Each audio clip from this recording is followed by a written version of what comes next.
everyone. I hope you all are having a great week so far. My name is Avery, and this week our assignment is to go over the key takeaways from chapter 6 and just describe a brief summary of what exactly happened.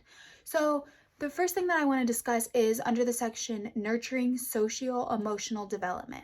And under this section, it just talks about in order to help your child's sense of morality, you need to make sure you are sensitive to your child's interests and encouraging them within their interest. And that's just a huge thing because as a child grows up, they need to understand that you can show affection for them and that you are interested in what they are doing. So an example of this is when I was super little, I was super interested in basketball, and that was just something that I wanted to spend all my time doing. And instead of trying to force me to do something else or take dance class or go for a bike ride or something like that, my mom would always encourage me to go play basketball because she knew it was just a stress reliever for me, and she knew that I loved it so much. And through basketball, I learned so many social skills and just so many things about myself, and so that helped a ton.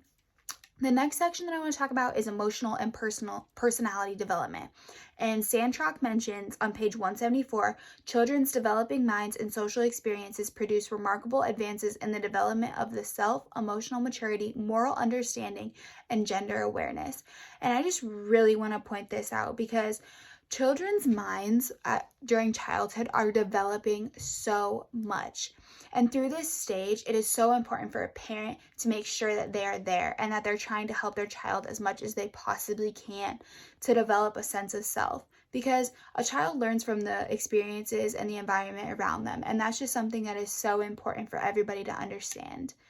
And then another thing that I just want to mention is within chapter 6, Sandrock mentions that self-understanding and understanding of others is way higher in children than thought to be.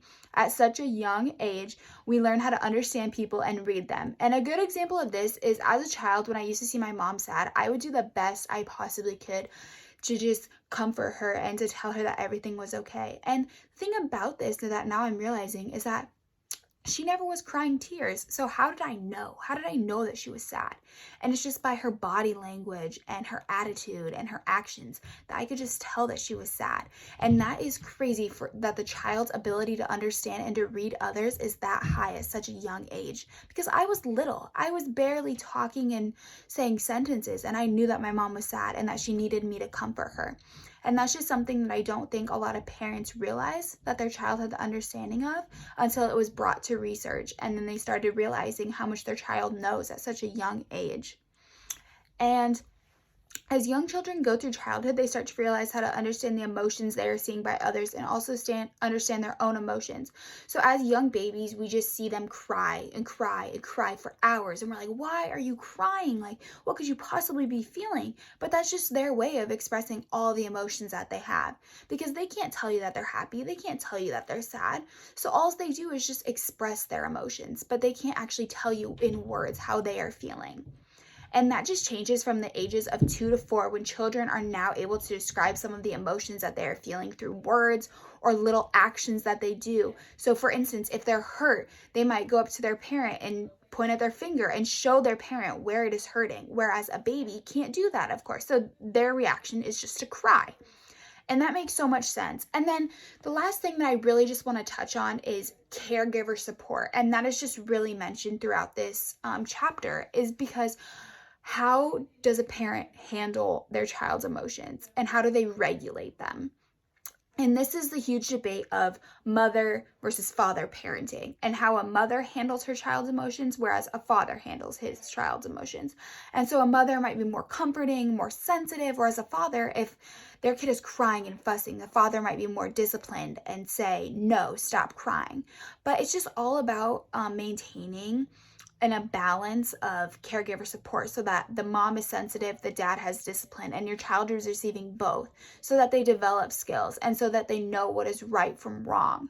And that's just a huge thing. And another thing that I think parents need to understand is how much the environment affects their kids and the moral environment and how it affects the morals of the child, because you never really think about, well, if I send my kid off to this kindergarten, how does that affect them? And I didn't really think about that either. But under the moral reasoning section, I realized, wow, what my kid is surrounded by and who he is surrounded by is really going to affect them in the future.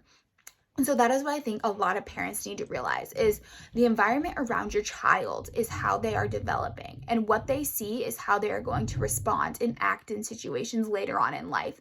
So if you are a parent and you are constantly arguing with your husband and you don't think that your child knows what's going on, trust me, they do. And that is something that Sandrock explains in chapter 6, is that your child is catching on more and more to things that you do, and that is going to come up later in life when you see them not be able to regulate their emotions correctly because they see their parents not being able to regulate their emotions correctly. And that's just something that I think needs to be talked about a lot more as children are growing up, because I think it's so common for parents to show their anger and frustration out on their kids as they're developing, and that's just something that parents need to make sure that they're realizing how that can affect their child later on in life. Overall, chapter 6 had so many great points, and I just took away a few key takeaways that I thought were super important just for this summary. So I hope you all have a great week.